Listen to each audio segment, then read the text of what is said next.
Amiguísimos y amiguísimas de Cuatro Vientos, hola, ¿qué tal? De nueva cuenta con ustedes aquí en nuestra plataforma 4B TV, en el programa Desde la Izquierda, cuyo titular pues es nada más y nada menos que nuestro queridísimo amigo y todo un analista político, articulista, activista social, comunista y asesor en materia electoral para el Partido Morena allá en la Ciudad de México, Jesús Sosa Castro.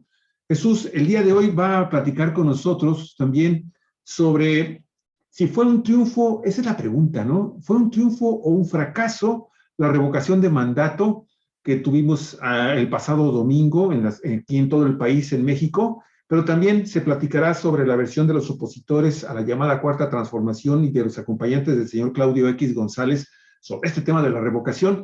Y por otro lado también, pues un análisis, una repasadita al tema de este último informe trimestral que dio hace 2 días el presidente Andrés Manuel López Obrador y lo que se está moviendo en las esferas de la oposición con miras a 2 procesos electorales importantísimos. Este año, 6 gobernadores y el 24, presidencia, Congreso de la Unión, municipios, todo, otra vez todo. Olga Alicia.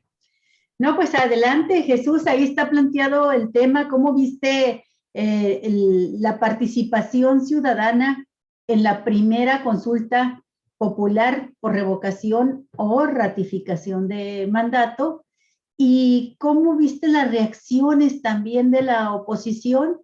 Y dentro de estas reacciones, pues el contexto en que se da la consulta, que es en vísperas de que se someta a votación en el Poder Legislativo, en la Cámara de Diputados, la reforma más importante que ha propuesto hasta el momento el gobierno de la Cuarta Transformación que encabeza Andrés Manuel López Obrador, la reforma eléctrica y nacionalización del litio.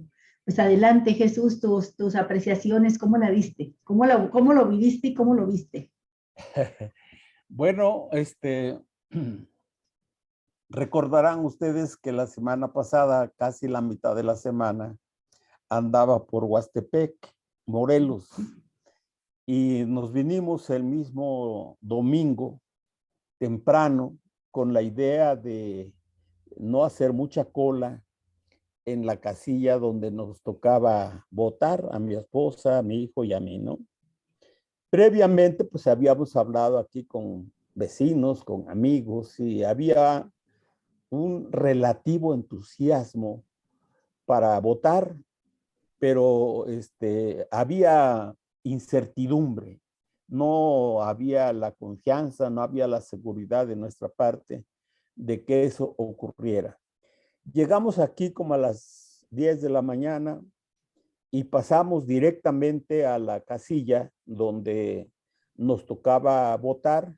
No había mucha gente, había unos cuantos en fila y votamos sin ningún problema.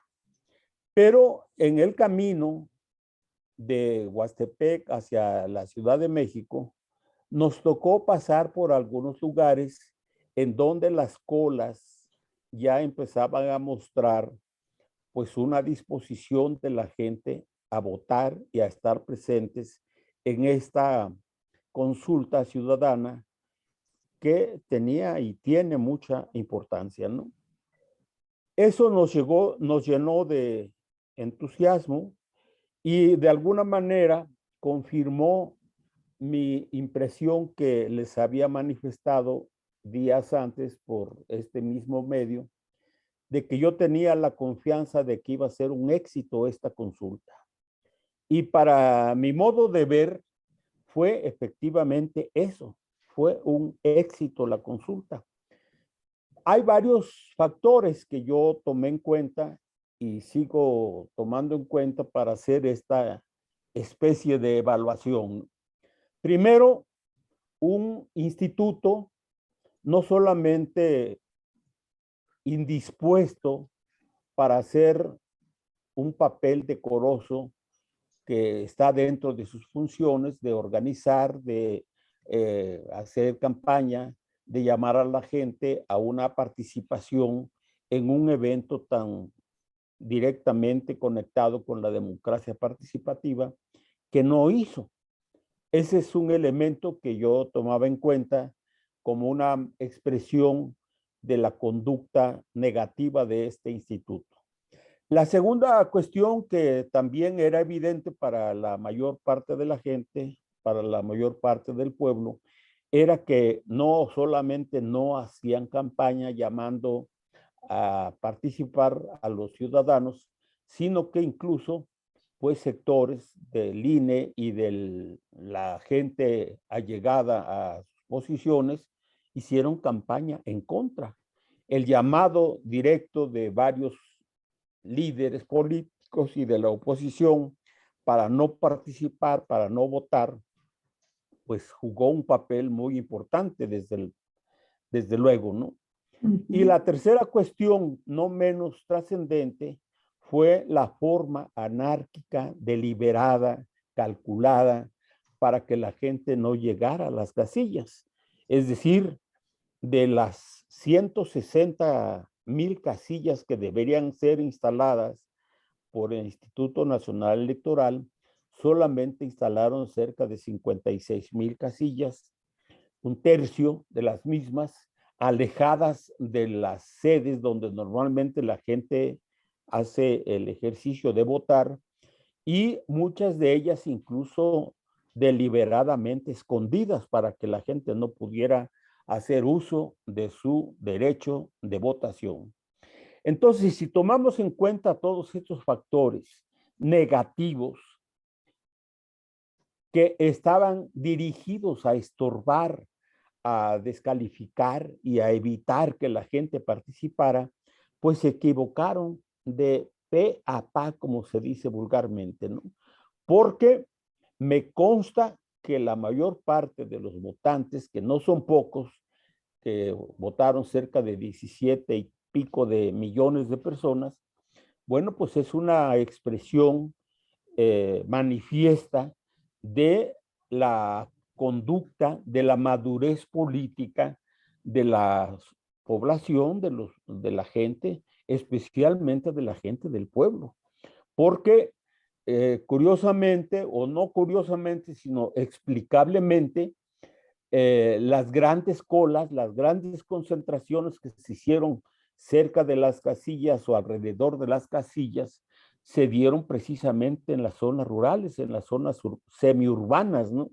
Donde la gente hizo todo lo humanamente posible para trasladarse y hacer cumplir con el ejercicio de votar, ¿no?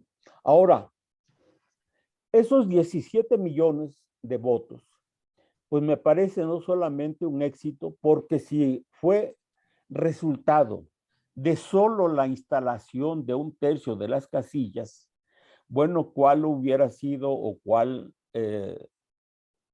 debió ser el número de votantes si se instalan todas las casillas?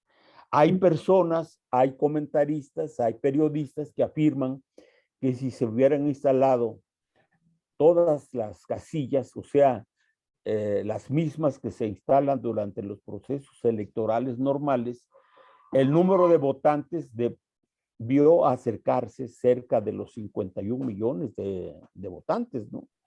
Y esa cantidad enorme me parece a mí que iba a ser una demostración de fuerza, de apoyo a las políticas del gobierno que no se esperaba ni siquiera la gente del mismo movimiento que apoya al presidente de la República, ¿no? Yo creo que los cálculos iban a ser rebasados porque la votación obtenida por el presidente en el 2018 fue de 30 y tantos millones de habitantes, de electores, y ahora iban a ratificar una participación de 51 millones, que aun cuando hubiera 2 o 3 millones de personas que manifestaban su interés porque deje el gobierno, deje el poder, de todos modos el número de votantes hubiera sido infinitamente mayor que el que obtuvo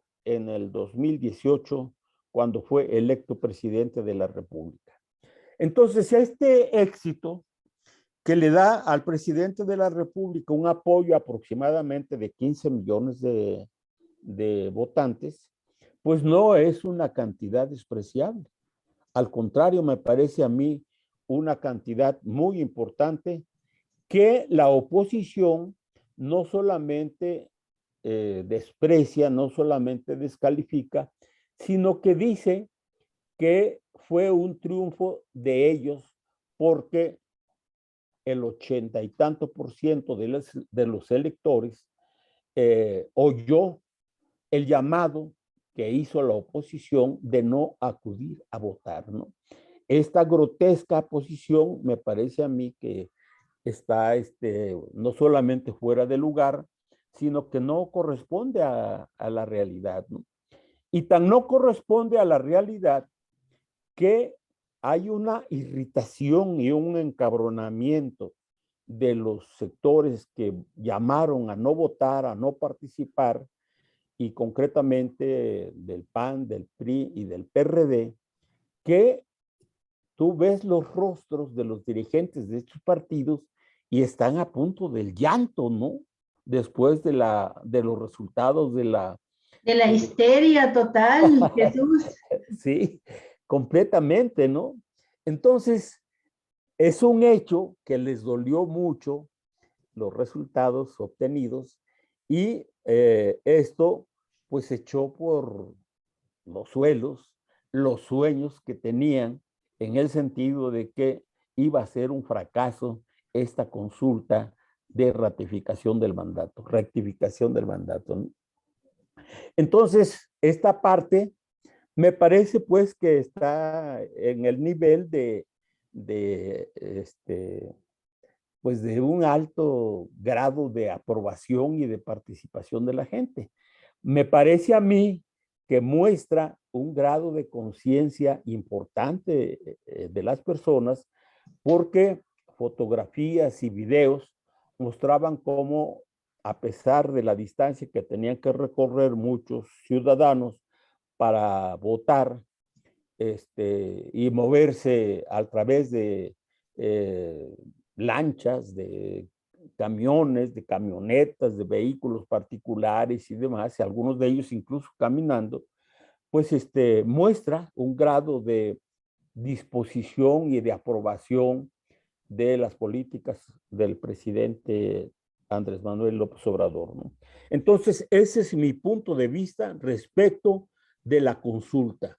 Un éxito importantísimo que lleva a la oposición a un extremo de irritación y de encabronamiento, de frustración que se está manifestando ahora, pues con motivo de lo que viene, porque no solamente están haciendo una campaña que intenta resarcir para ellos pues un éxito que no tuvieron y que pretende engañar a la opinión pública de que el triunfo les corresponde a los que llamaron a no votar, a no participar, ¿no? Esto es un planteamiento engañoso que no los beneficia, que no los ayuda, porque evidentemente que la gente mostró no solamente la disposición, sino el convencimiento de que lo que está haciendo corresponde a la defensa de los intereses de la nación, de los intereses del pueblo.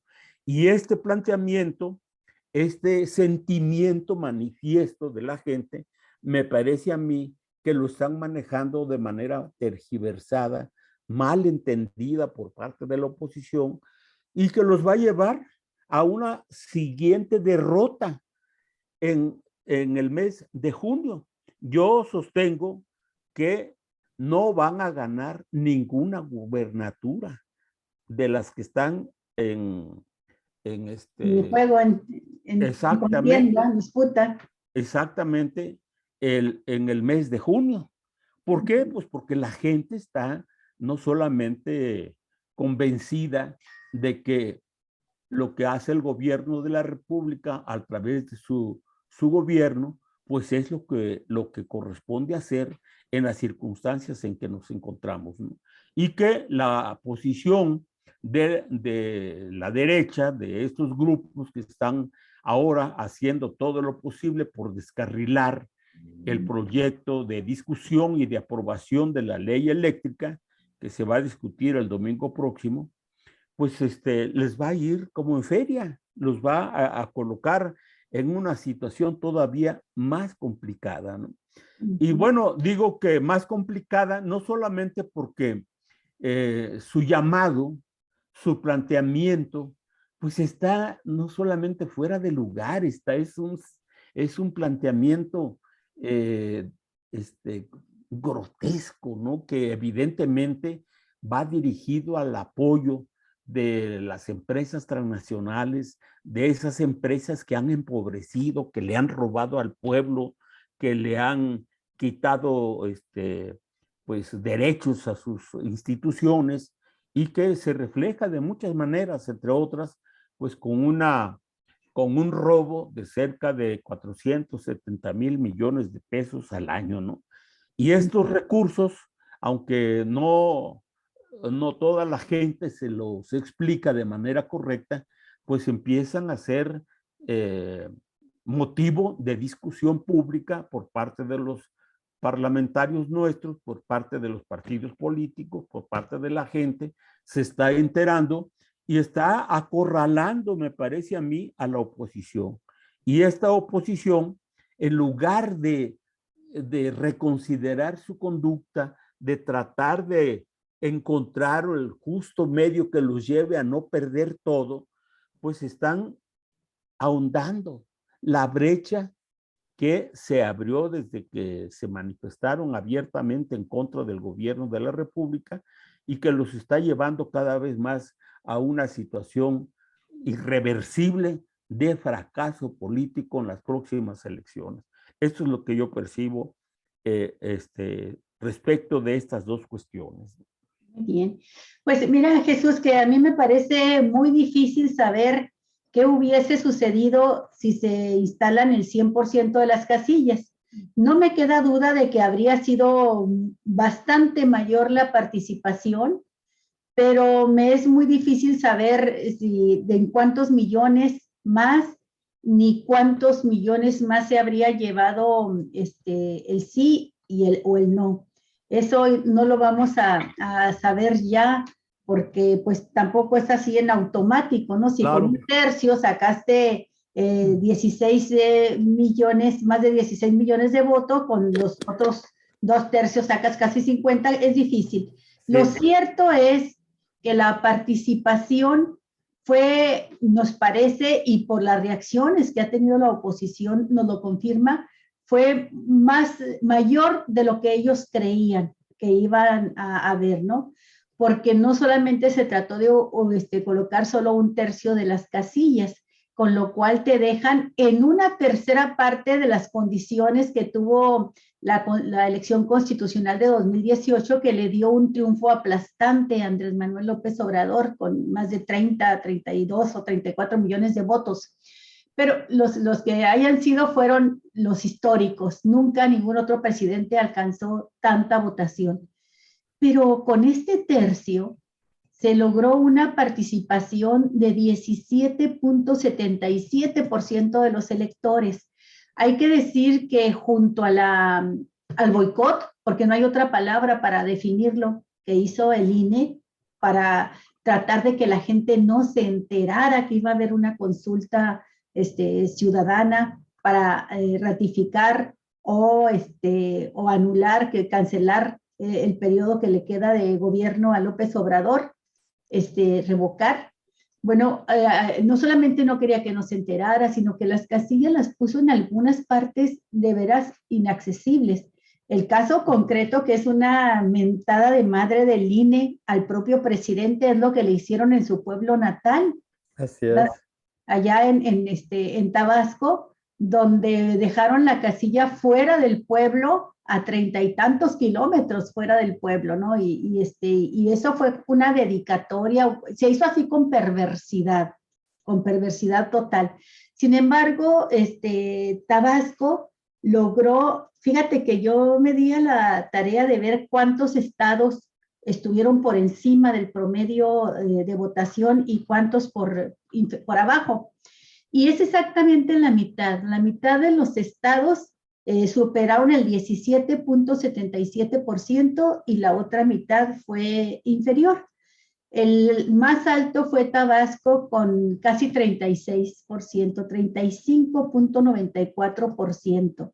Y ahí también, por supuesto, fue donde casi la totalidad de la gente votó porque siga Andrés Manuel López Obrador en la presidencia.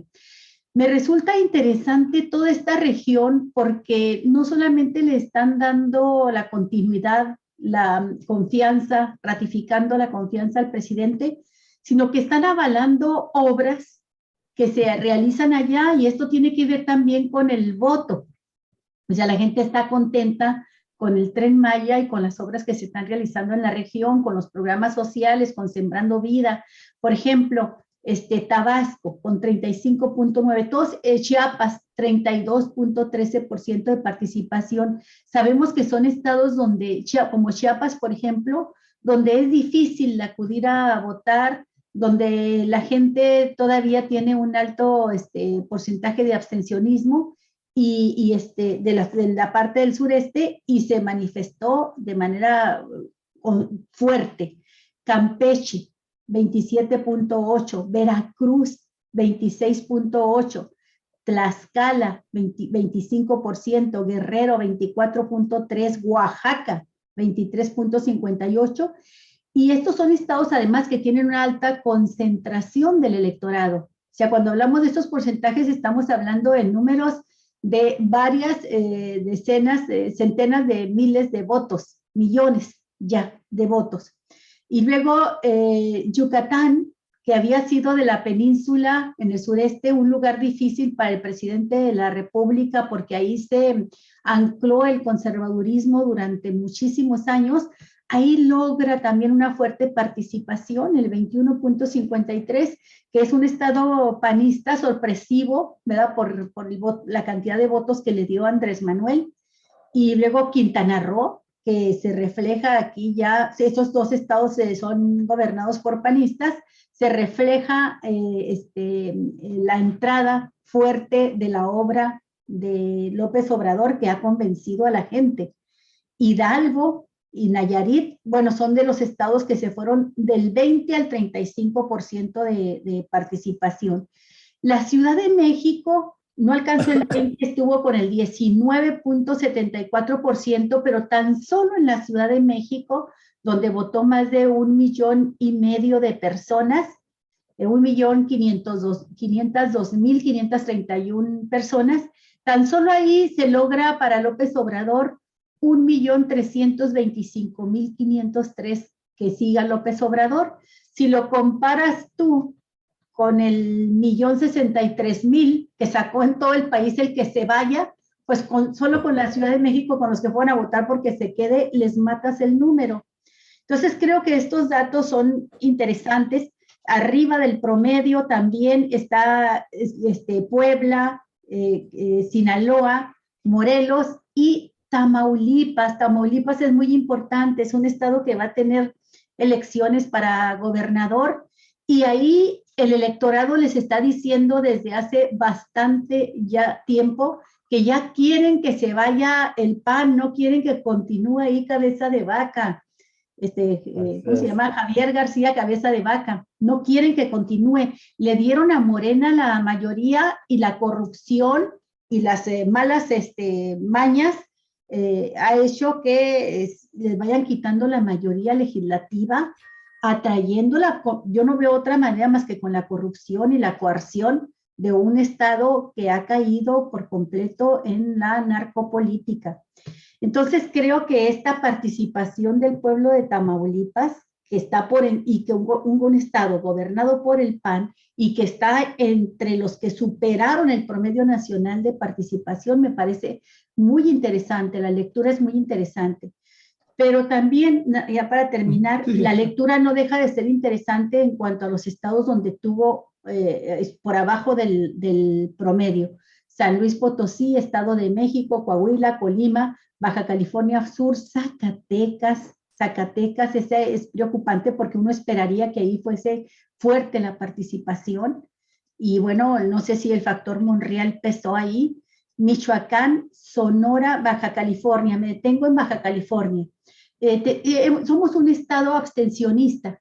Aquí, cuando ganó Bonilla la elección, lo hizo con el 29% de la participación electoral, de la participación.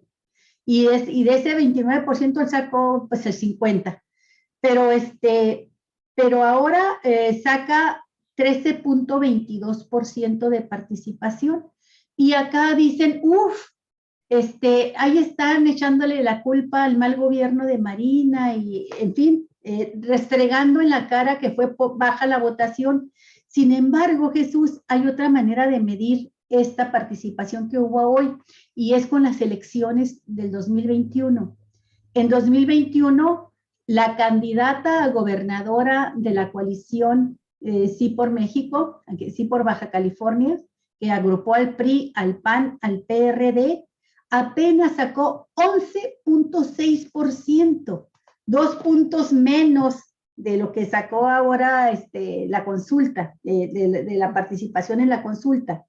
Y si lo ubicas, porque era muy mala candidata, pero si te lo llevas a la cantidad de votos que sacaron, por ejemplo, los candidatos a diputados federales por esta coalición, que fue donde pusieron todo el énfasis de la campaña, querían ganar los diputados federales, pues apenas sacaron 14% de la votación constitucional con el 100% de las casillas. Así es que hay que hacer un análisis de este tipo para entender por qué andan tan molestos.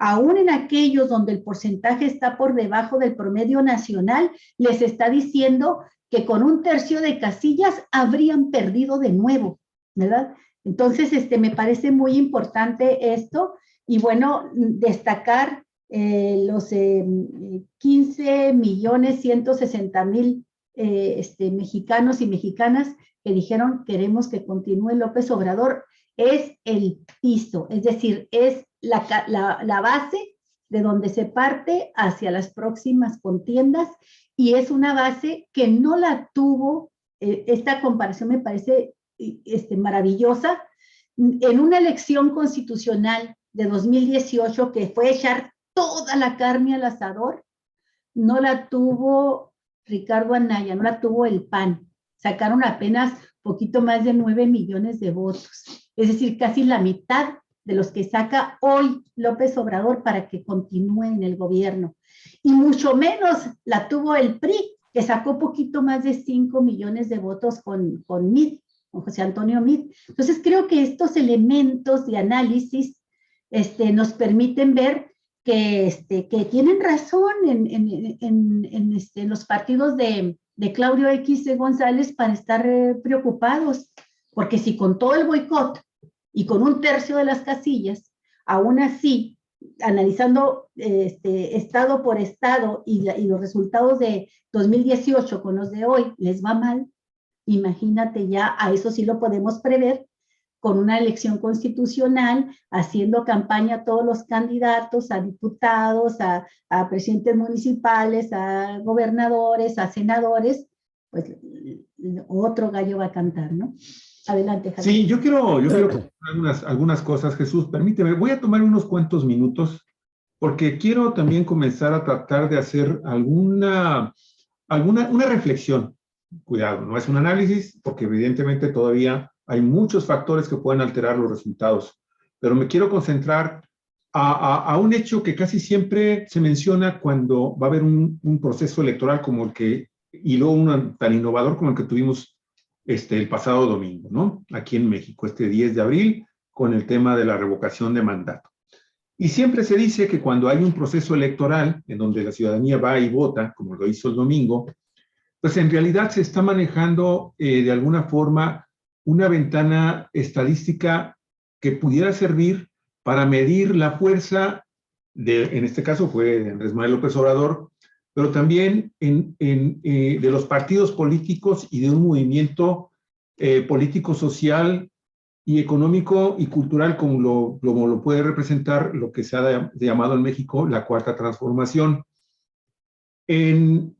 Parto también de que hay una situación muy interesante que habría que analizar también, que no nos olvidemos que este tercio de las urnas que se instalaron en el pasado proceso de revocación, que fueron prácticamente un tercio de lo que se instaló en las elecciones del 2018 o en las elecciones del 2021, bueno, hay obviamente algo que no tampoco podemos soslayar. En las zonas urbanas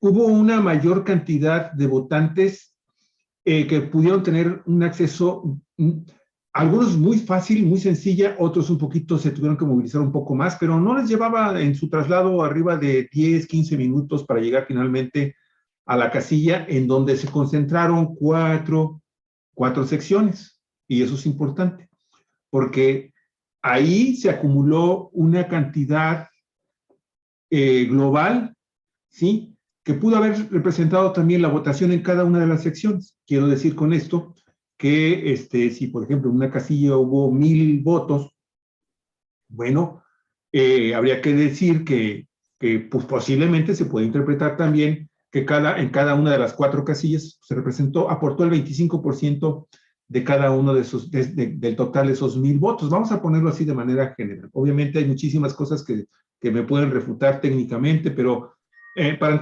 tratar de entender lo que quiero decir.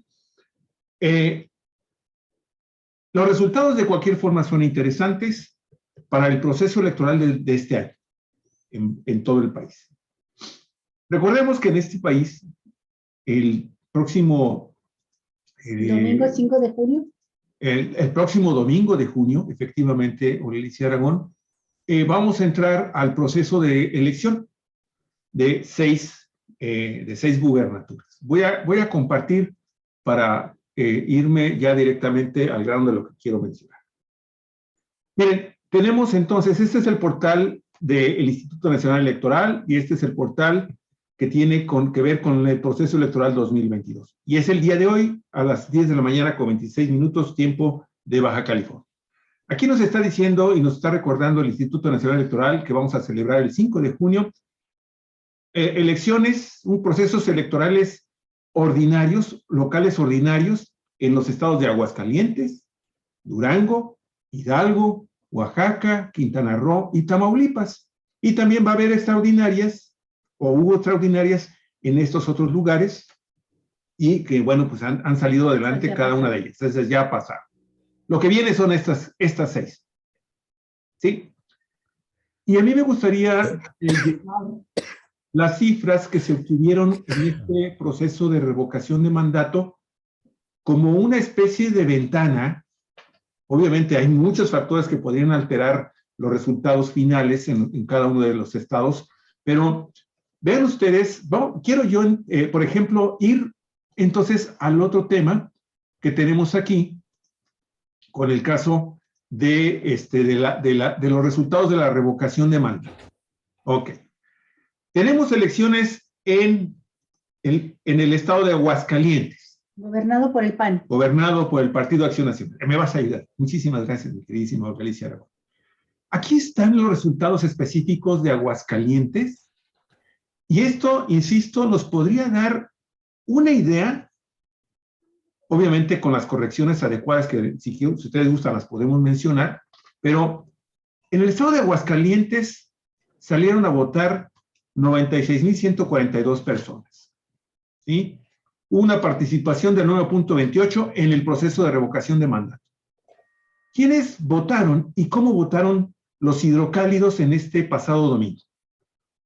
Para que siga Andrés Manuel López Obrador fueron 84,731, es decir, el 89.13%, y porque se revoque el mandato al presidente fueron apenas 10,447, es decir, el 10.86%. Qué interesante, ¿no? Porque esto nos podría dar una idea de cómo podría votar el electorado hidrocálido, al menos un tercio de los votantes, en el próximo proceso electoral.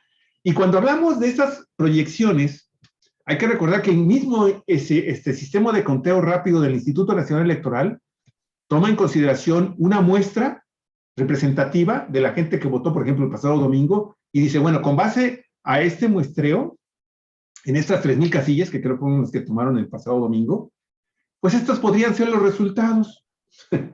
Obviamente, aquí tendríamos que meter, obviamente aquí, pues ya los partidos políticos van a hacer todos, van a entrarle a hacer campaña, van a entrar fuerte a sus candidaturas, pero yo quiero resaltar la enorme diferencia que hay, por ejemplo, tan solo en el caso de Aguascalientes. Efectivamente, hacia allá voy. Veamos el caso. Creo que el que sigue es Hidalgo, Olga Alicia. Creo que Hidalgo, déjame ver. Hidalgo lo gobierna el PRI. Hidalgo lo gobierna el PRI. Aguascalientes es donde dicen los panistas que tienen más posibilidades de ganar, de conservar esa gubernatura. Ok, vamos a Hidalgo. Hidalgo gobernado por el PRI. Ahí votaron 458,983, es decir, fíjense, aquí fue una votación pues elevada para el promedio, 20.39% del listado nominal. Y vieron ustedes también de nueva cuenta las diferencias. Que siga Andrés Manuel López Obrador. Nos proyecta un posible resultado, no con esta diferencia, pero vean ustedes la enorme brecha que hay en este momento con los resultados del domingo. El 92.68%, es decir, 425,421 personas votaron porque Andrés Manuel López Obrador y la Cuarta Transformación siga. Sí, Hidalgo de hecho yo creo es uno de los estados donde tiene muchas dificultades el PRI para conservarlo, y es el estado donde se daría por primera vez la alternancia. No ha sido gobernado por otro partido más que por el PRI, pero cabe señalar que fue una participación alta, muy por arriba del promedio nacional, y de 17.7 ahí participó 20.39, casi 20.5, ¿no? Así es. Y esa participación tan alta te habla pues de un electorado que no le hizo caso a la oposición de no ir a votar, y que no solamente no le hizo caso, sino que fue con un 92.68% a decir queremos que siga López Obrador. Entonces habla de que tiene grandes dificultades ahí el PRI para conservar la brecha. Puede darse la primera alternancia, la primera alternancia en la historia de Hidalgo. La brecha es tan grande que contra este 92.68, los que votaron porque Andrés Manuel López Obrador y la Cuarta Transformación se fueran, fue apenas el 5.004%, es decir, 23,161 de los que participaron en el proceso de revocación. Vamos a Durango, otro estado que también va a tener elecciones el próximo domingo 5 de junio. Ahí votaron por el PAN. Por el PAN. Ahí votaron 144,983 ciudadanos, es decir, el 10.82% del listado nominal de 1,338,813. De nueva cuenta, encontramos una brecha inmensa entre las personas que votaron a favor de que se quedara el presidente y la Cuarta Transformación, 133,250, es decir, el 91.90%. Y vean ustedes los que pidieron la revocación, el 6.79, es decir, 9,849. Qué difícil para Durango. ¿Quieres comentar algo? Gobernado por el PAN. Ahí han tenido alternancia por el Partido del Trabajo, y existe una corriente electoral muy fuerte que ha ido construyendo Andrés Manuel López Obrador. Ahí, sin embargo, es un estado que el PAN lo tiene entre los que puede todavía defender el voto. Los análisis de los números te dicen que es muy probable que lo gane Morena. Ok, pasemos al estado, y bellísimo estado, híjole, qué cosa tan preciosa es Oaxaca. Miren, ahí, amigos, amigas de Cuatro Vientos, se votó por 710,701 ciudadanos, es decir, 23.63%. Una de las entidades que mayor participación tuvieron, de 3,006,638 ciudadanos incluidos en la lista nominal. Vean ustedes esto. A favor de que Andrés Manuel López Obrador se quedara y la cuarta transformación, 673,278, es decir, el 94.3% de los que participaron, y solamente 3.39% para que Andrés Manuel López Obrador se fuera. Oaxaca. ¿Qué significa Oaxaca? Con esa cantidad de votos prácticamente puede ser una competencia reñida si se llegase a dar, ganar la gubernatura. Nada más con esa cantidad de votos, ¿no? Pero claro que la participación va a ser muy alta en junio próximo, porque ahí Jesús Morena ha postulado a un candidato que se ve muy, muy aceptado, muy querido por el pueblo de Oaxaca, a ¿cómo se llama? Salomón Jara. Salomón Jara, que lleva toda su vida política en la militancia de izquierda. Él estuvo participando en su juventud, es un egresado del Instituto Politécnico Nacional, es un indígena zapoteca, y él es ingeniero químico. Y este hombre, Salomón Jara, pues ya estuvo participando en otra elección buscando la gubernatura.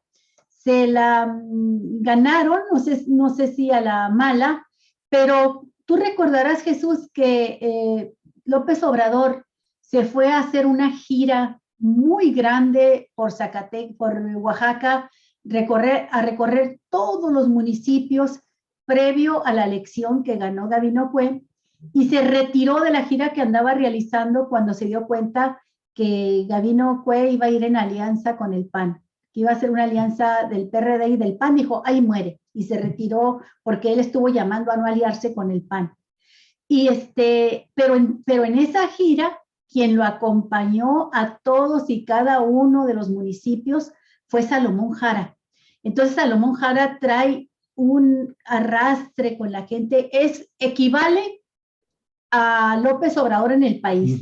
Es el político que ha recorrido todo Oaxaca, y yo estoy pensando que va a ser brutal. Pues ahí está el triunfo, el resultado de Morena en Oaxaca, con un político formado totalmente en la izquierda. Su primer partido en el que ingresó fue el Partido de la Revolución Democrática, fue fundador del PRD en Oaxaca, en aquel PRD del 88, y fue también fundador de Morena. Bien. Así es que creo que ahí va a haber un buen gobierno para la cuarta transformación. Bueno, vámonos a los últimos 2 estados donde va a haber elecciones y vamos a hacer el análisis comparativo con lo que sucedió el pasado domingo. Quintana Roo, amigos, amigas, ¿quién lo gobierna? ¿Quintana Roo, el PRI, el PAN? Quintana Roo lo gobierna el PAN. Ok, ahí, amigos, amigas, votaron 286,852 ciudadanos, es decir, el 21.46 también de su listado nominal de 1,336,519 personas inscritas en el listado nominal. Y de nueva cuenta nos encontramos con resultados que tienen temblando en este momento a la oposición. Esto, amigos y amigas, es para mí, ¿sí?, el origen del por qué están reaccionando como están. Miren ustedes nada más. Ahí está el Tren Maya. 272,302 ciudadanos, es decir, el 94.92% de los que participaron, dijeron que siga Andrés Manuel, que siga la cuarta transformación. Y 11,700 dijeron no, pero sí, que se vaya. Pero apenas representaron el 4.07%, amigos, amigas. Esto, de nueva cuenta, pone a temblar a la oposición panista allá en Tamaulipas y a toda la gente que está metida en el tema de impulsar esta coalición de Va por México. Y nos vamos al último estado, Olga Alicia. Ahorita nos vamos al último estado, que es Tamaulipas, un estado difícil, un estado que ha sido objeto de grandes escándalos relacionados con asesinatos, con corrupción. Con gobernadores asesinados, con gobernadores en la cárcel. Con grupos criminales dominando el escenario a nivel nacional e internacional. Bueno, Tamaulipas, 491,196 ciudadanos participaron, es decir, el 17.92% de su listado nominal de 2,740,258. Y vean ustedes otra vez las diferencias. Esto es realmente interesante. 459,874 ciudadanos, es decir, el 93,62% votaron por que siga Andrés Manuel López Obrador y la Cuarta Transformación, y los que pidieron la revocación apenas fueron 24,724, es decir, el 5,03%. Olga Alicia, este análisis, obviamente, tenemos que incluir ya el 100% de las casillas instaladas, 150 y tantas mil casillas van a ser instaladas de nueva cuenta en junio, para la votación del 5 de junio. Ya vamos a ver a partidos políticos participando con sus candidatos, encuestas electorales. Pero si le hacemos caso a cómo se movieron los electores en este pasado domingo, bueno, amigos y amigas, por algo la oposición, PRI, PAN, PRD, Claudio X González, Estados Unidos, todos, la derecha, andan amarillos de bilis, todos los grandes analistas, todos los grandes intelectuales orgánicos, usted sabe, todo este grupo que se llama o que se dice en la oposición, que de oposición tienen lo que yo tengo de derechista. Fíjense nada más, amigos y amigas, por qué están como están. Este es el análisis que creo yo que nos estaba haciendo falta, mi queridísima Galicia, en medios de comunicación tan importantes como los que usted pueda imaginarse, pero recomendamos Contralínea, Rompevientos, TV, Sin Embargo, de la jornada, ¿cómo se llama? Julio Astillero, ¿sí? Cuatro Vientos, porque esta es en realidad la situación que tiene sin dormir en un constante insomnio a estos partidos de oposición, a estos grupos de oposición, amigos y amigas, ante la elección del 5 de junio próximo. Bueno, ya hablamos mucho, Jesús. Ya hablamos, sí, ya. Pero, pero si te fijas, todo lo que hicimos fue ponerle números y datos a tu análisis de que el resultado de esta elección te indica a ti que pues Morena puede ganar las gubernaturas en juego en este año. Y bueno, creo que tu línea por donde tú estás viendo las cosas, pues los números que aquí da Javier, que son los del INE, nos indican que pues tienes razón. Por ahí va. Pues eso explica el insomnio y el encabronamiento de la derecha, ¿no? Porque independientemente de lo que dicen, de lo que quieren justificar, que no tiene razón de ser, pues la verdad está allí, con números, está mostrada de manera completamente abierta y clara, ¿no? Uh-huh. Y esto es justamente lo que hay que valorar y lo que hay que apreciar por parte del movimiento. Pero yo quisiera agregar a este aporte que ustedes han hecho algunas consideraciones que me parece importante señalar, ¿no? Primero, todo esto que está pasando, toda esta demostración de fuerza, de apoyo a las políticas del gobierno, pues son apoyo a las políticas del presidente de la República.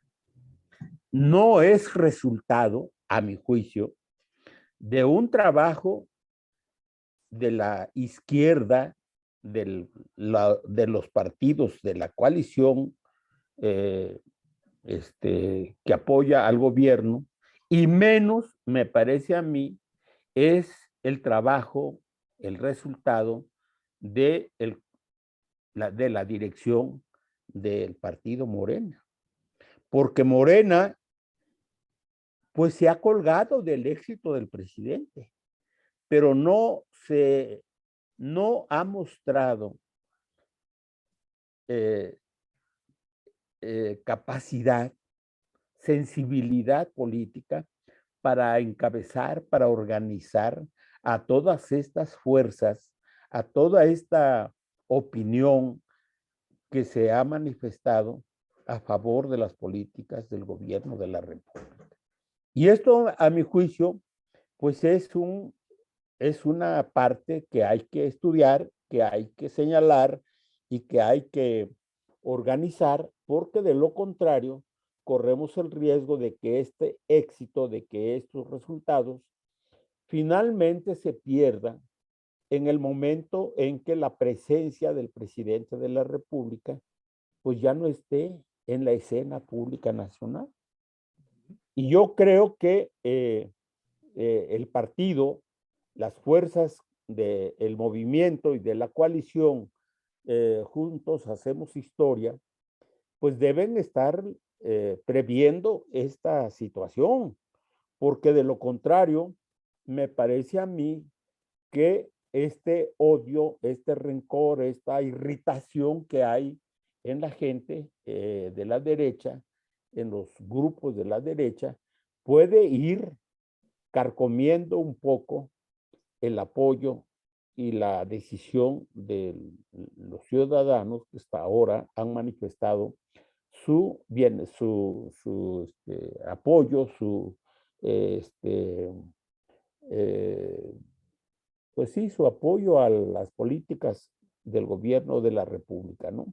Entonces, esto que ustedes han mostrado, que ha publicado el INE, que pocos han podido hacer el estudio que ustedes han hecho para mostrar las diferencias y las perspectivas para un futuro inmediato, concretamente para las elecciones que vienen de junio y del 24, yo creo que es sumamente importante y hay que publicarlas, hay que hacerlas llegar a la gente para que entiendan de manera pues correcta y oportuna lo que está sucediendo realmente y para explicarse la irritación y el coraje que tiene la derecha, especialmente los partidos que se están manifestando hasta el momento. Ahora, ¿qué va a ocurrir en lo que viene a partir del domingo próximo, Olga y Javier? Si finalmente la derecha mantiene su decisión de votar en contra de la reforma propuesta por el presidente de la República, yo sostengo que estos tres partidos, 4 si se suma a Movimiento Ciudadano finalmente, pues van a hundirse definitivamente.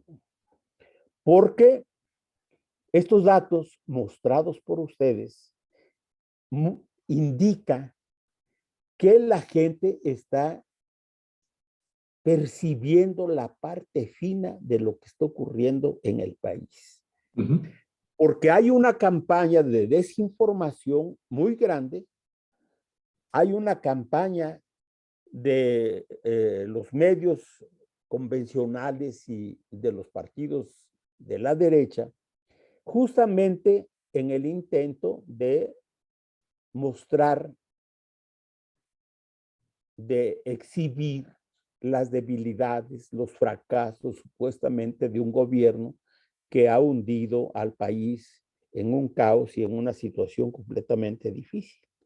Eso es lo que ha hecho la oposición a nivel de propaganda y se la pasa diciendo todos los días que el 24, que en el 2024, como dice Cuadri, van, entre otras cosas, a recuperar el viejo proyecto que traía el PRI, el PAN y el PRD, y van a construir el aeropuerto, dicen, de Texcoco, ¿no? Eso es indicativo, según yo, de la pérdida de la perspectiva política de la derecha, ¿no? Es decir, andan completamente perdidos, porque quiere decir que ellos están apostando, primero, a que van a ganar las elecciones en el 2024. Segundo, que echar abajo las políticas y las obras sociales del gobierno actual de la República, pues le están apostando como si el pueblo estuviera dormido como antes, ¿no? Ya eso no es así. Han perdido la sensibilidad y la relación entre los gobernantes y los políticos de de la cúpula empresarial y política, de lo que realmente está pensando y queriendo la sociedad, el pueblo en general, ¿no? Entonces, yo creo que esto los va a llevar obligadamente al fracaso en las próximas elecciones y lo vamos a ver el domingo próximo, porque difícilmente vamos a lograr los 55 o 56 votos que hacen falta para completar la mayoría de 2/3 en la votación de la reforma eléctrica que está proponiendo el presidente, porque hasta ahora pues solamente un diputado del PRI ha tenido el valor suficiente para decir que no va a seguir las indicaciones de su partido y va a votar por la reforma eléctrica propuesta por López Obrador, ¿no? Ojalá y ocurriera pues un desprendimiento importante, especialmente en el PRI y en el, yo no sé, pero no veo que esto ocurra en los otros partidos que están muy corrompidos, están comprados, están comprometidos con las empresas transnacionales, han recibido dinero, aunque esto no sea público reconocerlo, pero es evidente que hay mucha lana atrás de esta política que están implementando con los partidos del PAN, el PRI y el PRD. Hay mucho dinero y bueno, pues el hecho que ha sido publicado en las redes sociales de el tal Paolo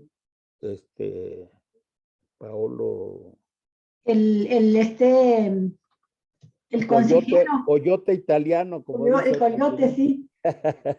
Ah, mira, es Es, este, para que lo conozcas, mi estimado. Pues sí tiene cara de sí, coyotito.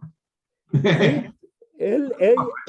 aunque en la entrevista con Julio Astillero niega que sea un cabildero que le pagan para estar en contacto con la oposición, pues lo real es que él representa los intereses de las empresas transnacionales, especialmente de la empresa Enel, que es una empresa italiana también del gobierno, me parece, ¿no?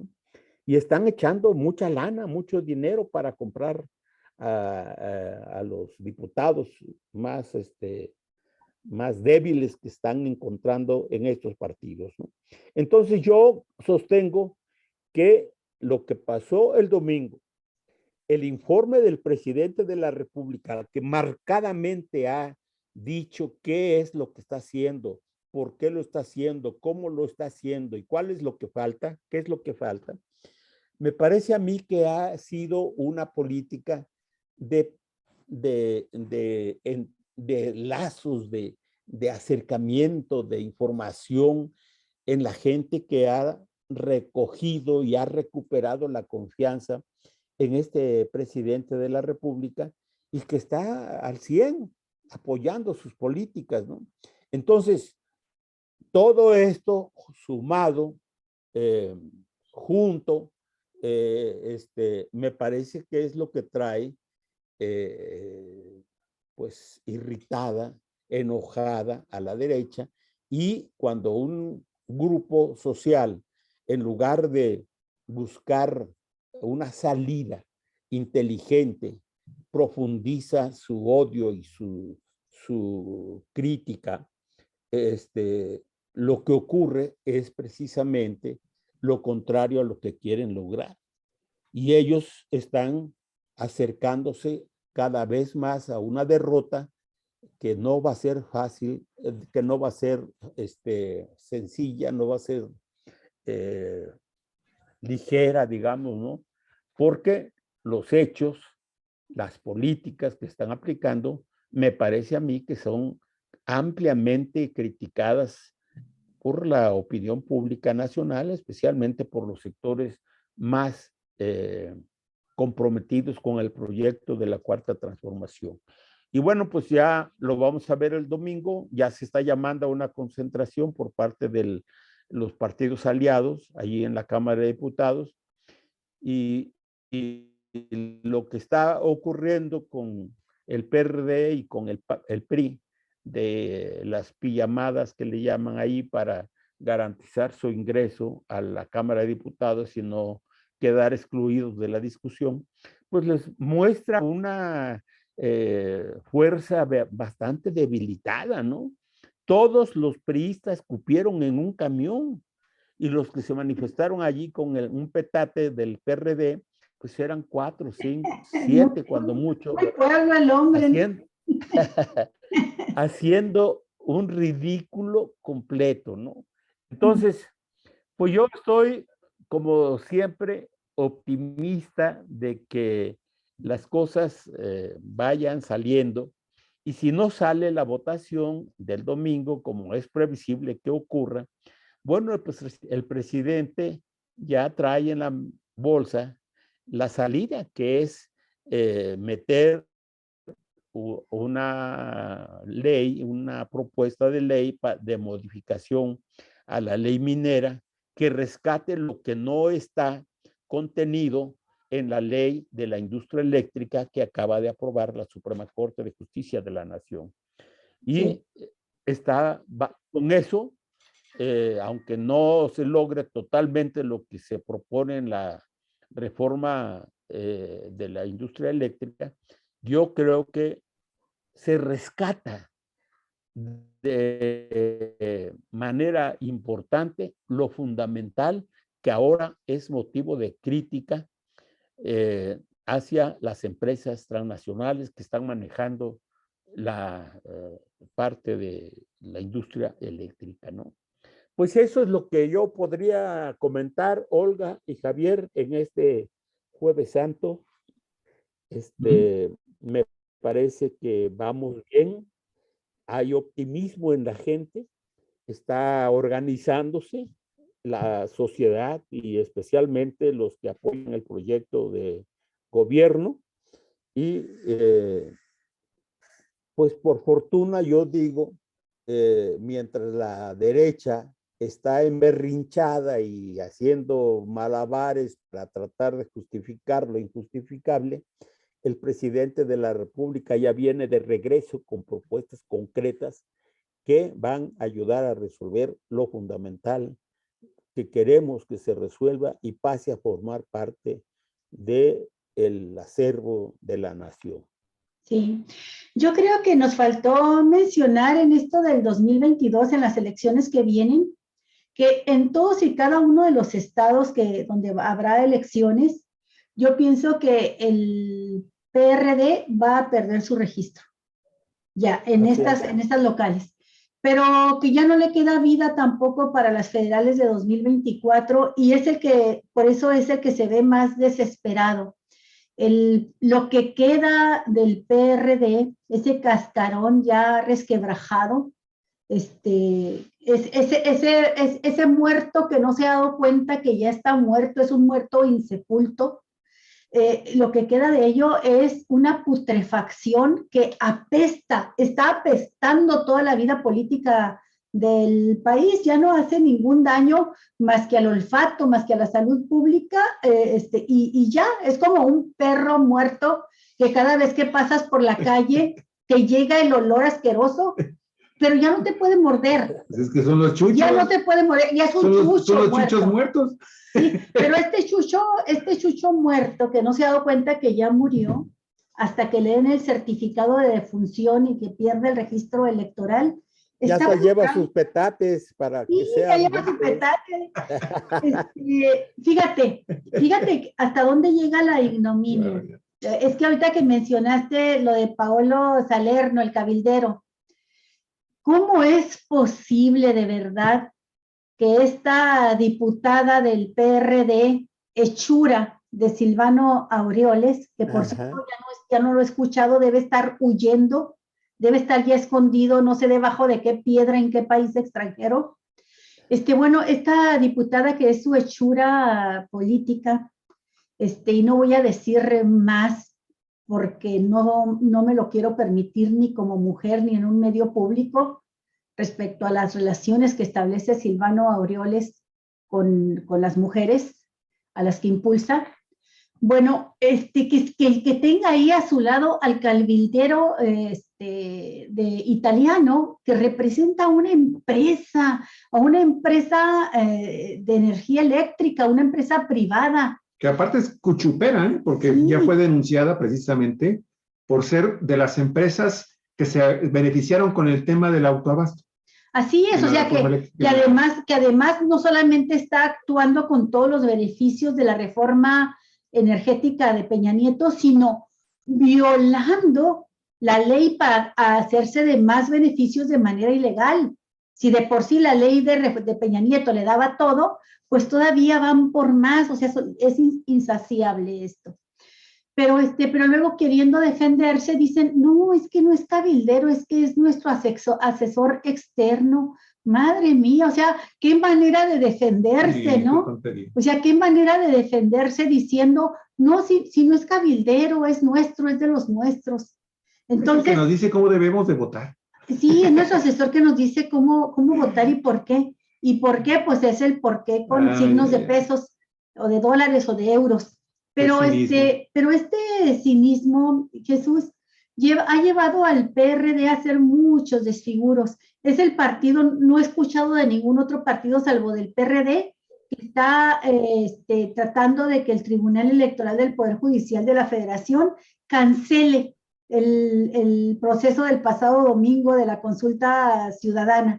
Con todo de que no tiene un carácter vinculatorio porque no se obtuvo el 40% de participación, quiere que desaparezca de la historia, que si se puede de la memoria de la gente, ¿no? Del recuerdo de la gente, que desaparezca este domingo fatal para ellos.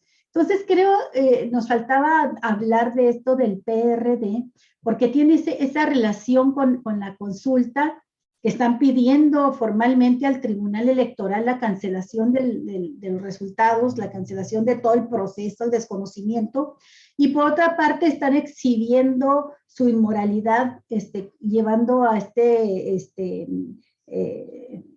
personaje de una empresa extranjera a estarles diciendo cómo, por qué, cuándo, qué diga, cómo voten y quién sabe qué más estén armando.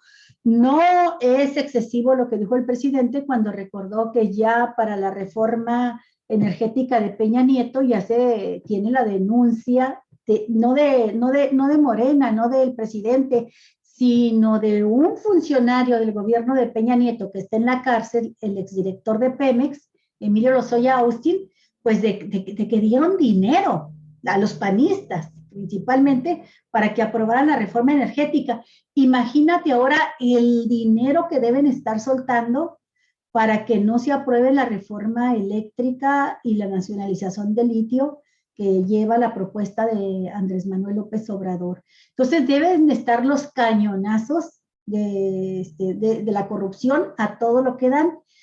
Esto es muy importante, Jesús, porque creo que yo sí también estoy viendo ya muy difícil que se logre la mayoría calificada dentro en la sesión del próximo domingo, donde se va a votar la reforma eléctrica.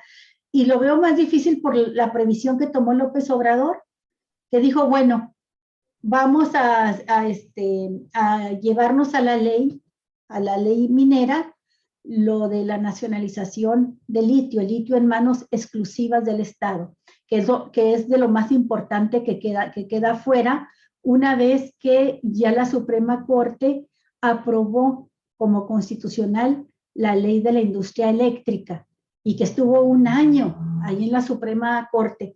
Esa es la otra.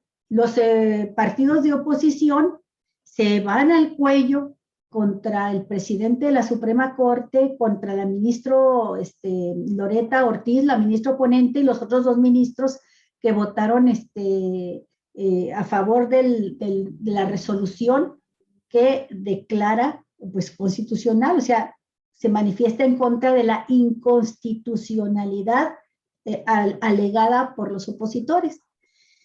Y yo creo que sí es importante mencionarlo así con toda claridad, porque te están poniendo ante la opinión pública que solamente 4 votaron por la constitucionalidad y que 7 votaron por la inconstitucionalidad.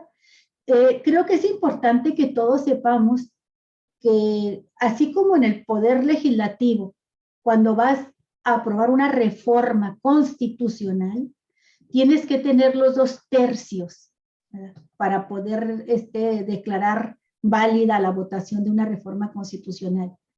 Pero también lo mismo, cuando vas a declarar la inconstitucionalidad de una reforma por parte de la Suprema Corte, pues juega el mismo valor, tienes que tener por lo menos 2/3 de los ministros. Y aquí legalmente no lo tuvieron, no alcanzaron los 2/3. Así es que como quiera que la pongan, es una declaratoria de constitucionalidad de esa reforma. O sea, la reforma queda en firme, la reforma a la ley de la industria eléctrica queda dentro de la Constitución. Pero además es importante decir que los 4 ministros que votaron con el ministro presidente, votaron a favor por todos y cada uno de los 7 temas que abarca la ley. Y los que votaron en contra, no hubo ni uno solo que votara por los 7 puntos en contra.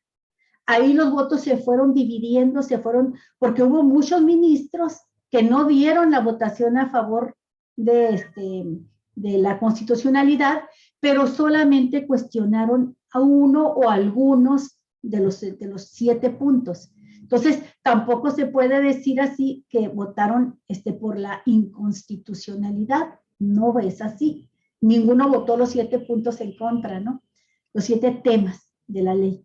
Lo que sí es importante y me parece que vale la pena que hagamos algún comentario, Jesús, es el hecho de que López Obrador dice, bueno, la Suprema Corte ya nos da una garantía, nos deja tranquilos porque podemos defender a la Comisión Federal de Electricidad, podemos aplicar esta ley y evitar que los privados se sigan apoderando de todo el mercado eléctrico.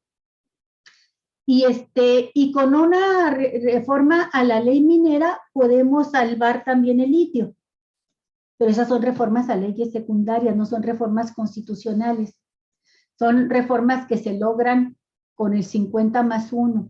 Y por eso es muy importante tener muy claro todos los mexicanos que no queda muy firme, porque aunque queda como ley, si llegase por mala suerte, por maldición para el país, llegasen las mayorías, hacer mayoría la oposición, la mayoría para el Congreso, para la Cámara de Diputados y el Senado, a tener el 50+1, cambian la ley de nuevo, la cambian. Y si sucede esto, se nos vuelve a poner en riesgo todo lo que es la defensa de la energía eléctrica y del litio. Es decir, es fundamental. Yo no sé si López Obrador tenga pretensión de volverlo a plantear antes de que termine su sexenio, de volver a plantearla, llevar de nuevo a votación la reforma eléctrica si la pierde este domingo. Pero es fundamental, Jesús, que Morena postule mejores candidatos para el 2024 y lograr una mayoría consistente, fuerte, que permita hacer reformas constitucionales que requiere la cuarta transformación, porque sin un Congreso de mayoría a favor de la 4T, no Lilis Telles, no traidores, no gente como la senadora que tenemos ahorita acá, Alejandra León, y que ya las resistencias de Baja California, de Mexicali, ya le hicieron llegar una carta leyéndole la Constitución, ¿verdad?, y haciéndole ver que si vota en contra de la reforma eléctrica tiene perdida su carrera política en Baja California. Bueno, no como ellos, necesitamos legisladores, senadores, diputados, gobernantes de la 4T, de la cuarta transformación. México necesita dejar en firme esta reforma eléctrica, dejarla en una reforma constitucional que sea muy difícil de revertir, y necesita también entonces llevar diputados y senadores que en 2024 no anden zigzagueando, que tengan que estén anclados en la izquierda, como dice López Obrador, que de la oposición ya nos habremos de encargar también los electores, y yo vaticino, por eso hablaba del PRD, de que estos partidos perderán su registro, estos pequeños partidos. Hasta el PRI está en riesgo de perder su registro. Si fueran más inteligentes, votarían ahorita por la reforma eléctrica, aunque fuese en defensa propia, aunque fuese por espíritu de sobrevivencia, nada más para tener más bocanadas de oxígeno para el 2024. Pero bueno, vamos a ver qué sucede el domingo, Jesús. Sí, yo nada más agregaría dos cosas que me parecen importantes, ¿no? Primero, es verdad que los avances logrados hasta este momento por la Cuarta Transformación, por el gobierno de la República, con el apoyo de los partidos de la coalición, son muy importantes, pero no son irreversibles si es que la oposición ganara terreno tanto en la Cámara de Diputados como en la Cámara de Senadores, ¿no? Allí hay el riesgo latente de que en algún momento pudieran tener la fuerza suficiente para echar atrás algunos de estos logros, ¿no? La siguiente cuestión que quiero señalar es que el ruido, la propaganda, el que se hable con frecuencia casi todos los días del PRD, del PRI y del PAN, pues se debe primero al hecho de que la prensa, de que los medios convencional, de que los comentaristas están apoyándolos, están dándoles cobertura, pero me parece que cada vez más son insostenibles los argumentos que manejan para estarles dando cuerda y aire de manera artificial, ¿no? Se van a desfondar. Ahora el PRD se habla de él, pues porque está cometiendo errores verdaderamente lamentables, como este de haber llevado a uno de los coyotes allí para que esté soplándole las ideas a los diputados del PRD. Por eso es que se habla del PRD. Pero pasado este periodo de la reforma electoral, ganando o no por parte de la coalición Juntos Hacemos Historia, el proyecto de reforma presentado por el presidente, me parece que las cosas van a cambiar. Y van a cambiar porque inmediatamente el presidente de la República va a poner en la mesa pues algo que es la preocupación fundamental que todavía nos ocupa y que no está contenido en lo que aprobó la Suprema Corte de Justicia de la Nación, que es el problema del litio.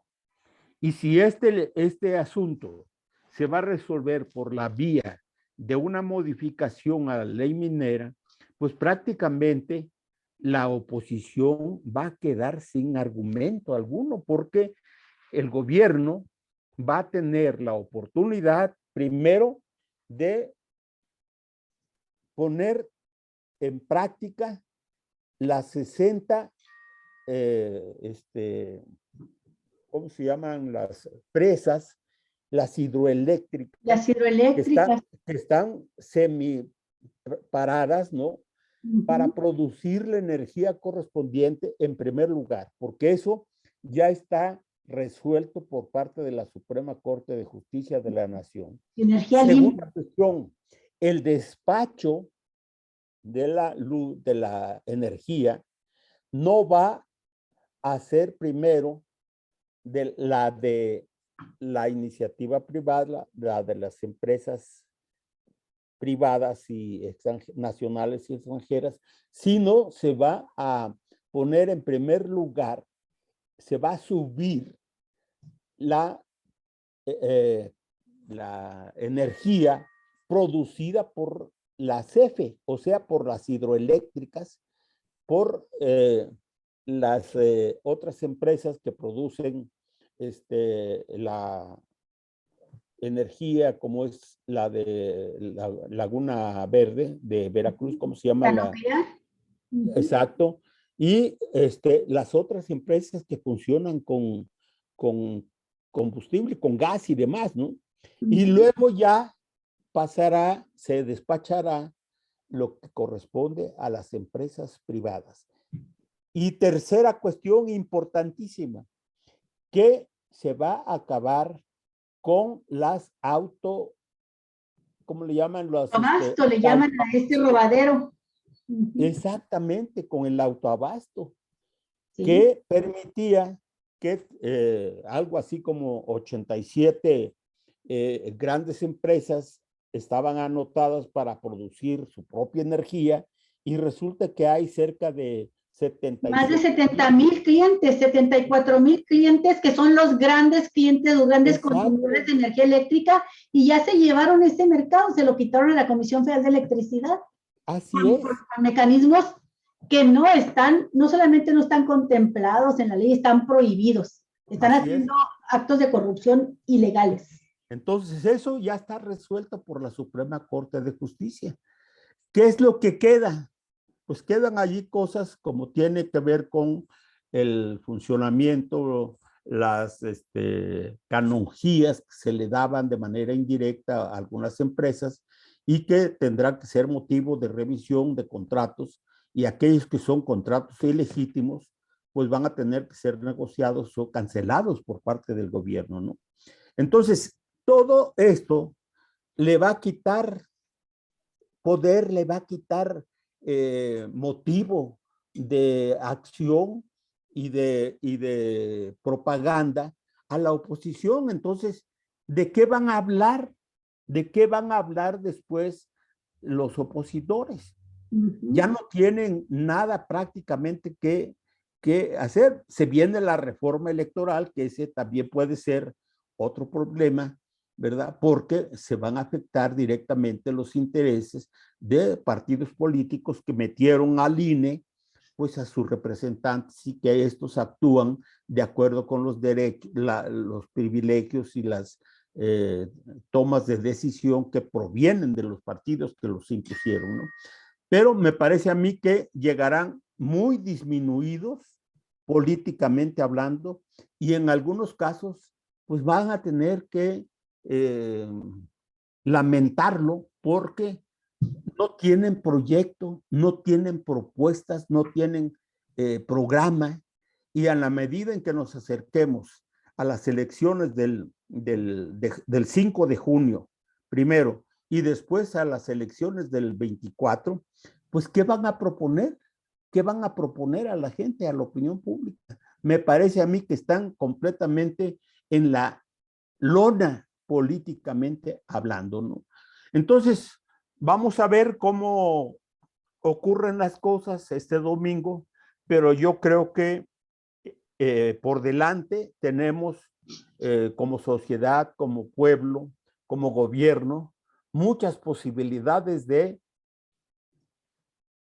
lograr consolidar, lograr avances importantes a favor de la población, a favor de los ciudadanos, y les hemos quitado en la práctica pues las banderas a la oposición. No tiene esta manera de resarcir sus fuerzas, de recomponerlas, de avanzar y de lograr cambios importantes que los lleven a triunfos tanto en junio como en el 2024.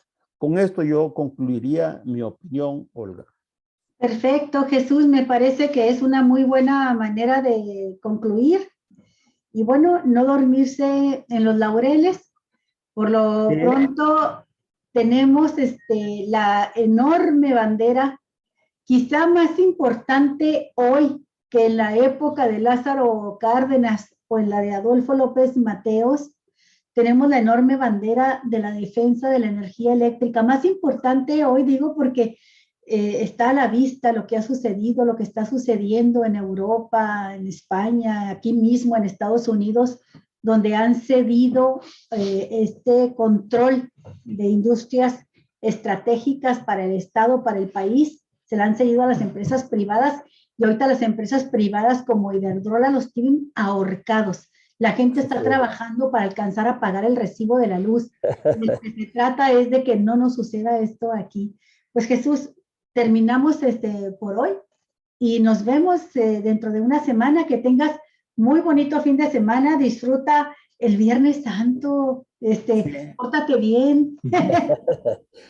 Oigan, es muy probable que el jueves próximo no esté con ustedes, porque el día lunes tengo cita con tu equipo oculista. que está viendo Sí. lo de la operación de los ojos.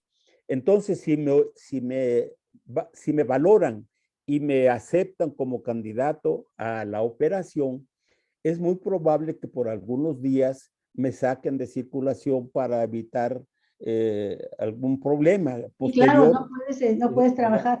Entonces, yo les aviso mediante un recado, cómo está la situación, ya sea que nos veamos el próximo jueves a la misma hora o diferimos, en mi caso, para la próxima semana. Muy bien. Muy bien, Jesús, pues que todo vaya muy bien para ti. Gracias. Igualmente, un abrazo. Gracias, muy amables amigos. Y a rezar este fin de semana para que Dios nos agarre confesados. Muy bien. Oye, vamos a estar muy pendientes de este domingo. Bueno, permítame entonces nada más comentarles, amigos de Cuatro Vientos, tuvimos un corte. Facebook de repente nos sacó de nuestra transmisión en vivo. Tuvimos que volver a transmitir una segunda parte. De cualquier forma, el programa está grabado, lo estamos grabando. Ahorita, en cuanto termine, de inmediato lo vamos a subir completo para que usted lo pueda disfrutar y lo vamos de nueva cuenta a compartir completo, porque pues son cosas que Facebook de repente hace y pues no da ninguna explicación, simple y sencillamente nos cortó así la transmisión en vivo que estamos realizando. Pero no quiero pensar nada, pero ya ayer le pasó a Julio Hernández, y justo cuando están hablando de las transnacionales y de la reforma eléctrica. Entonces, son cosas, amigas, que están totalmente fuera de nuestras posibilidades técnicas de poderlas resolver, pero bueno, la segunda parte ya siempre hacemos un respaldo para que tengamos entonces la oportunidad de que en un momentito más tengamos el programa completo. Muchísimas gracias, amigos y amigas, cuídense mucho. Y les recomendamos mucho, en la mañana temprano, subimos un trabajo muy bueno del periódico La Jornada, hizo una investigación sobre este tema de los cabilderos, muy, muy interesante, porque esta investigación arroja resultados muy interesantes de quiénes son, entre otros muchos, porque en realidad hay 271 registros en la Cámara de Diputados como cabilderos, amigos y amigas, ¿sí? Y ahí se están identificando a empresas cuyos socios y representantes son, por ejemplo, gente de Sempra, gente de Enel, Sempra de Naturgy, del Grupo México, pero también hay como cabilderos a favor de estas compañías transnacionales de la energía, pues funcionarios de los gobiernos de Felipe Calderón Hinojosa y de Enrique de Peña Nieto, de Enrique Peña Nieto, pero ¿De Fox? No, de Cedillo, de Ernesto Cedillo Ponce de León. Así que lo tenemos ahí, el acceso, para que usted vaya directamente al portal de La Jornada y ahí tenga la oportunidad de ver completito este trabajo de investigación muy bueno y que nos lleva finalmente a reflexionar de que esto no puede seguir así. Pues por eso decimos que los cañonazos de la corrupción están a todo lo que dan para que traicionen a la patria. Tienen que terminar, amigos y amigas, porque este país está recuperando su soberanía. Y cuando se tratan de reformas constitucionales o legislativas de la talla de lo que se está hablando en materia de energía eléctrica, en el talle del petróleo, en lo que concierne al litio y a otras riquezas nacionales, no pueden estar finalmente los diputados de este país y los senadores de este país pidiéndole consejo al diablo. ¿Ok? Los coyotes. Y vimos ahí al principal coyote, no lo mencionaron, ahí yo les puse, los dejé un ratito, al principal coyote en el tema de la reforma energética, de la reforma eléctrica, pues el embajador, ¿no?, de Estados Unidos en México. Así es. Ese es el principal coyotote. Ese se Así dice es. por aquí, por acá, por acá, por acá, y ahí van toda la manada, ahí va siguiendo. Es el jefe de la manada. Ajá. Que en realidad es el pastorcito, ¿eh? Porque el jefe de la manada está despachando muy contento en la Casa Blanca, allá en Washington. Ni siquiera él, el jefe de la manada es Iberdrola. Y Él es el jefe él de la con la manada. asesoría, y él con la asesoría y la intervención directa en la toma de sus decisiones, ¿sí? De todas las grandes compañías transnacionales, entre ellas, entre muchísimas más, Iberdrola. Bueno, amigos y amigas, cuídense mucho, descanse, nos vemos mañana. Gracias. Ah, no, mañana no Un tenemos. abrazo. No, mañana no tenemos transmisiones, nos vemos la semana próxima. Hasta el próximo lunes, Hasta amigos. pronto, Jesús, suerte. Hasta luego. Gracias. Hasta luego. Sigan bien.